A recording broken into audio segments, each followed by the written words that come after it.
Il est 8h13, c'est l'interview d'actualité. Alors que l'on s'inquiète d'une crise immobilière qui semble nous pendronner, Julia, vous recevez ce matin Danielle Dubrac. C'est la présidente de l'UNIS, autrement dit l'Union des syndicats de l'immobilier. Bonjour et bienvenue à vous. Bonjour Danielle Dubrac, merci d'avoir accepté notre invitation. Alors les acteurs du marché immobilier alertent sur l'aggravation de la crise du logement. D'ailleurs dimanche dans le JDD, Véronique Bédag, PDG de Nexity, parle carrément d'un choc, d'une violence folle. Concrètement, c'est quoi cette crise du logement ? Ça se manifeste comment ? Ça se manifeste de plusieurs façons. Sur la construction, il y a un arrêt du neuf.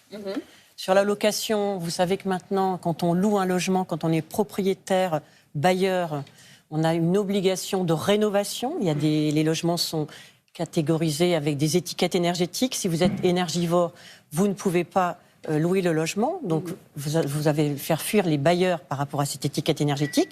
Et puis, sur la vente, l'achat, eh bien là, les crédits sont bloqués. Et donc, il y a impossibilité d'acheter quand on est jeune ou moins jeune pour pouvoir avoir accès au logement. Je lisais le bien public là, ce matin. Vous voyez, je vois que, par exemple, dans le centre-ville de Dijon, les prix au mètre carré, c'est 8 000 € en moyenne, 3 fois plus élevé que d'habitude. Comment on explique une telle situation ? Sur les prix, d'abord, les prix augmentent, ça dépend des endroits. Ça augmente dans des villes, ça augmente sur des zones littorales. Donc tout dépend de l'emplacement. Il y a l'emplacement, mais il y a aussi maintenant le fameux diagnostic de performance énergétique. Donc les prix sont ce qu'ils sont, la construction est élevée, il y a la demande, il y a l'offre et la demande. Aujourd'hui, il y a un choc de l'offre, il y a un choc de la demande. Mais c'est lié au taux d'intérêt qui augmente. On voyait que maintenant, ils sont passés à plus de 3%. Quand on emprunte, c'est à plus de 3%. Est-ce que c'est ça qui crée cette envolée des prix sur par exemple, à Dijon ? C'est vraiment assez incompréhensible, vous voyez ce que je veux dire ? Alors aujourd'hui, c'est vrai que vous avez raison, les taux d'intérêt ont augmenté, 3%, c'est absolument inédit. Par contre, vous avez le taux d'usure, donc c'est le plafond au-delà duquel les banques ne peuvent pas emprunter. Et puis, vous avez le taux d'endettement, le taux d'effort des personnes et la durée du financement pour accéder au crédit. Et c'est plutôt ça qui pose problème aujourd'hui, c'est l'accès au crédit. Oui, c'est pour ça que plein de Français ne peuvent plus acheter leur résidence.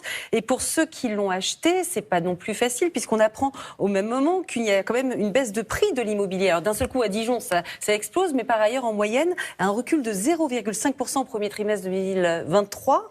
Ça veut dire qu'en fait, les gens qui ont acheté il y a quelques années à des prix très forts vont être pénalisés si leur capital, leur argent, finalement, baisse. Vous savez, l'immobilier, c'est du temps long, ça monte, ça descend, ça dépend beaucoup de conjonctures, si c'est structurel, si c'est aussi économique. Vous avez actuellement l'inflation, donc l'inflation, ça fait que le pouvoir d'achat des Français baisse. Et donc, du coup, Bézieux, d'ailleurs, on a parlé, le président du MEDEF a déclaré dimanche qu'il manquait notamment des milliers de logements neufs, mais il parlait également de l'inflation. Axel de Tarlet nous en parlait tout à l'heure. Est-ce que c'est ça le vrai problème ? C'est pour ça que l'immobilier est en crise ? Est-ce que ça va prendre fin quand l'inflation prendra fin, quand elle va descendre apparemment à 2% en 2024 ? Est-ce que l'immobilier va reprendre des couleurs ? Il manque du logement en France. Il manque des logements. Il y a 2,3 millions de personnes qui veulent accéder au logement social. Vous avez 17 millions de locataires en France. Vous avez 5 millions de logements sociaux. Ça veut dire que ceux qui logent aujourd'hui en France, c'est pas que le parc social, c'est aussi le parc privé. Et donc le bailleur privé, on a tout fait pour le décourager. Si les étiquettes sont mauvaises, il est obligé de vendre s'il ne rénove pas. Donc, c'est lui qu'il faut viser. Et comment est-ce qu'il faut le viser ? Il faut lui donner un statut. C'est un vrai acteur économique. Il faut le reconnaître comme acteur économique. Donc, nous, l'idée au niveau de notre syndicat UNIS, c'est de lui donner un statut de bailleur privé. C'est un acteur économique. Et donc, du coup, comment faire ? C'est lui permettre de louer un logement rénové à loyer abordable. Si on peut lui permettre au niveau de son logement, si on peut lui permettre de l'amortir comptablement, ça va lui donner une capacité d'autofinancement pour faire ses travaux. La condition, c'est qu'on loue des loyers abordables, c'est-à-dire en dessous du marché, et donc ça va donner aux locataires du pouvoir d'achat, puisqu'il aura moins cher que le marché. Oui, parce que vous parliez du marché locatif, en préambule, la situation, elle aussi, est complètement gelée, avec une offre qui grandit, enfin une offre qui grandit et des demandes qui ne suivent pas. Par exemple, le prix des locations est à la hausse, plus 5,5% à Paris, plus 12% à Marseille, plus 10% à Lille sur un an. J'ai lu, et vous avez lu la même chose, je crois que certains étudiants ne se séparent même plus de leur chambre d'étudiants pendant l'été. Ils préfèrent payer par peur de ne pas retrouver un logement à la rentrée.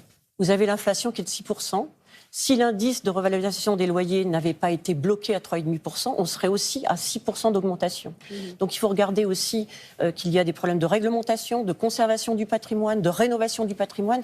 Tout ça, ça forme un tout. Oui. Alors qu'est-ce que vous attendez du gouvernement? Parce que Olivier Klein, le ministre délégué du logement, doit présenter le 9 mai les propositions issues du Conseil national de la refondation, le CNR. Qu'attendez-vous de la part du gouvernement? On attend, au niveau des taux d'endettement, la possibilité d'accéder au crédit. On attend qu'il y ait un assouplissement de ce taux d'endettement, les 35% de taux d'effort. Peut-être qu'il faut les regarder, la durée de l'emprunt, peut-être qu'il faut regarder, on attend ça.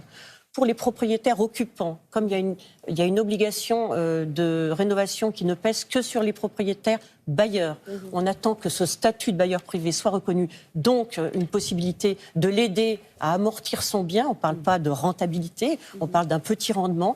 Les propriétaires bailleurs, ce sont souvent des propriétaires qui sont à la retraite, et donc il y a besoin de loger des gens. Il faut reconnaître le logement privé, le logement privé, qui est aussi un logement à reconnaître.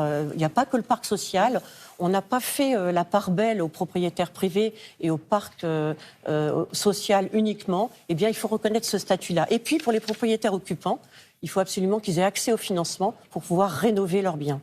Eh bien, merci beaucoup, Danielle Dubrac. Je rappelle que vous êtes présidente de l'UNI, c'est l'Union des syndicats d'immobilier. Merci d'avoir été avec nous. Merci d'être venu dans Télématin.